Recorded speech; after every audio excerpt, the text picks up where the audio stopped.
Oui, de manière évidente, la question de la migration n'est pas gouvernée correctement par nos différents pays. Pourquoi je le dis? C'est parce que on arrive à un moment de la vie des nations où on ne peut pas arrêter la migration. Et quand je parle de migration, je parle de migration qui se fait régulièrement. Que quelqu'un comme vous et moi, qui avons nos documents de voyage en règle, c'est-à-dire nos passeports, qui avons nos interlocuteurs dans un pays, que nous nous déplacions, que nous allions dans un autre pays qui n'est pas le nôtre, qu'on y travaille, qu'on y fasse le travail qu'on a à faire et qu'on retourne chez nous. Et c'est la plus grande partie. Et c'est ça qu'on ne dit pas assez. Migration et développement, migration comme outil de développement, moi je crois, c'est la partie la plus importante pour moi. Même si par ailleurs la migration irrégulière nous apporte des dégâts, nous amène beaucoup de malheurs parce qu'on perd nos gens, mais c'est que l'éducation n'a pas encore fait l'effet escompté. Parce que s'il y a encore des gens qui prennent des pirogues ou qui négocient leur traversée à des sommes faramineuses, sans aucune garantie d'arrivée, sans aucune assurance. La question de l'assurance, que quand je me déplace, je sois assuré. Tout cela, c'est des questions que l'on doit injecter dans nos populations, qu'on doit faire digérer à nos populations pour leur dire que quand on part, quand on se déplace d'un endroit à un autre, on court énormément de risques. Et ces risques sont amortis, adressés par ce qu'on appelle juste les systèmes d'assurance. Ça, je n'ai jamais vu, je n'ai jamais entendu un groupe qui défend la cause des migrants irréguliers nous le dire. Et pourtant, il faut que les migrants irréguliers le sachent. Donc, attendre seulement qu'on ait des décès et des pirogues qui chavirent pour parler de la migration, je trouve que c'est une perte de temps.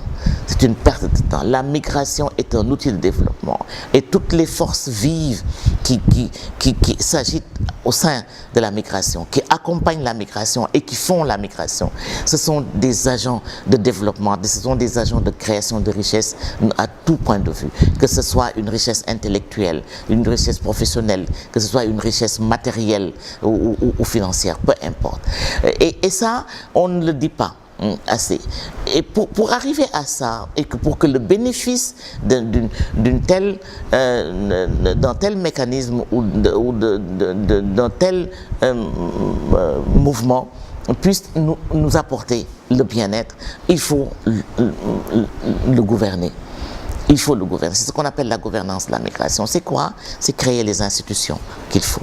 Avoir un establishment, créer des structures institutionnelles qui soient inclusives, qui soient absolument multisectorielles, qui soient pluridisciplinaires aussi, où les experts peuvent discuter, chacun avec le bout qu'ils maîtrisent, où ils peuvent discuter de comment faire avancer la gestion de la migration pour le bénéfice de notre pays, pour le bénéfice de nos populations, pour le bénéfice de nos migrants.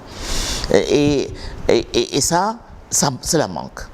Cela manque dans la plupart des pays africains parce qu'ils sont aussi débordés par leur quotidienneté. Des quotidiennetés qui sont beaucoup plus ardues, je pense, et qui certainement ne leur permet pas de voir plus loin que ce qu'ils font au quotidien. Ça, je crois qu'il faut qu'on casse avec, il faut qu'on coupe avec.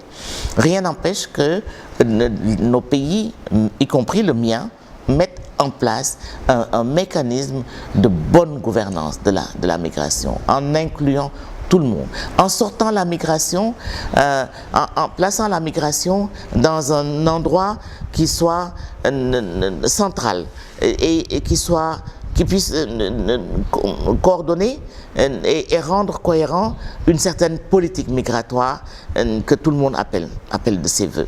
On ne peut pas loger la migration dans un ministère qui a la même qualité ou le même statut que n'importe quel autre ministère. Il faut le sortir de là, l'amener à la primature de la République ou à la présidence de la République.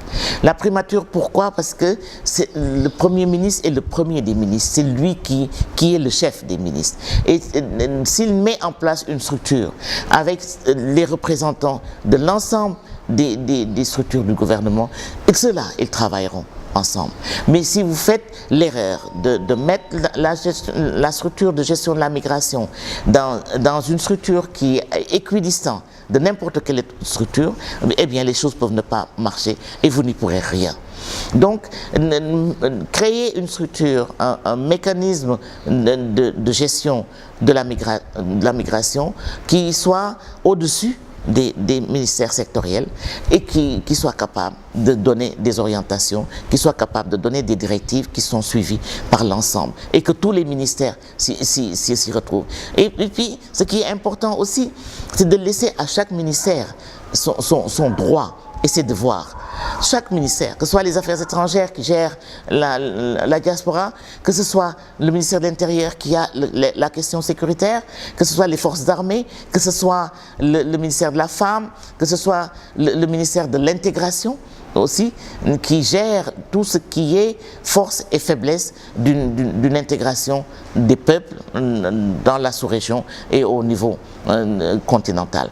Donc, il faut construire cela. Et ce n'est pas construit. C'est ça qui nous préoccupe le plus, mais j'espère qu'on va y arriver. Nous y travaillons en tout cas, et nous conseillons et la présidence de la République et la primature, et également les ministres qui le veulent aussi. Nous leur apportons un appui dans la réflexion, mais une décision est nécessaire de créer cette structure de gouvernance de la migration. Mais par logique, on ne peut pas connaître parce que la migration irrégulière, elle se fait de manière irrégulière. Si vous me demandez le nombre de migrants réguliers qui va en Europe, on peut le savoir, et encore à peu près. Parce que les sources de données sont multiples. Nous n'avons pas encore d'observatoire de la migration qui vaut le coup et qui va nous donner vraiment à temps réel le nombre de migrants qui passent par voie terrestre, par voie maritime, par voie aérienne, donc dans les postes de contrôle physique que nous connaissons. Vous voyez déjà le problème comme il est difficile là. C'est pour ça que je me méfie des chiffres. Ajoutez à cela que les enquêtes statistiques, on ne fait pas d'enquête statistique spécifiquement sur la migration. On associe les données migratoires aux données globales que l'on fait quand on fait une enquête nationale sur la vie dans un pays. Et ça, c'est quoi? C'est tous les combien? Tous les 5 ans? Tous les 4 ans? Mais le temps qu'on termine l'enquête, les données sont obsolètes. Même ça, c'est à organiser. Bon.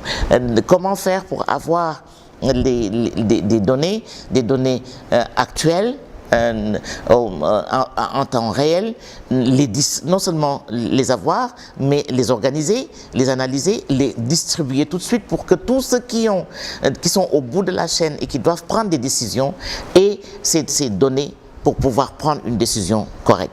Ça, nous ne l'avons pas. À plus forte raison, maintenant, sur la migration irrégulière. Personne ne peut vous dire. S'il n'y a que l'OIM et peut-être l'Union européenne pour certaines parties de l'Afrique qui l'intéresse, et qui peut vous donner des éléments, quelques tendances. Par exemple, avant-hier, c'est un bateau avec 600 migrants qui a chaviré. On connaît combien parmi eux ont pu être rescapés, on peut vous le donner. Mais ceux qui sont restés au fond de la Méditerranée, jamais vous ne le saurez. 600, c'est peut-être ce qu'ils ont trouvé, mais il y en a certainement au fond de la Méditerranée. Et c'est comme ça que la migration doit être vue. Et c'est comme ça qu'on doit aussi, c'est pour ça aussi qu'on doit la gouverner. Voilà, on ne peut pas vous donner de chiffres. Les chiffres sont juste empiriques, juste vraiment des indications. Et encore, on ne peut même pas donner d'indications pour ce qui est de la migration irrégulière parce que elle se fait sous le boisseau, elle se fait de personne à personne, ça ne laisse pas de traces. Ça ne laisse pas de traces. Pire, ceux que vous repêchez même en mer n'ont pas leur papier.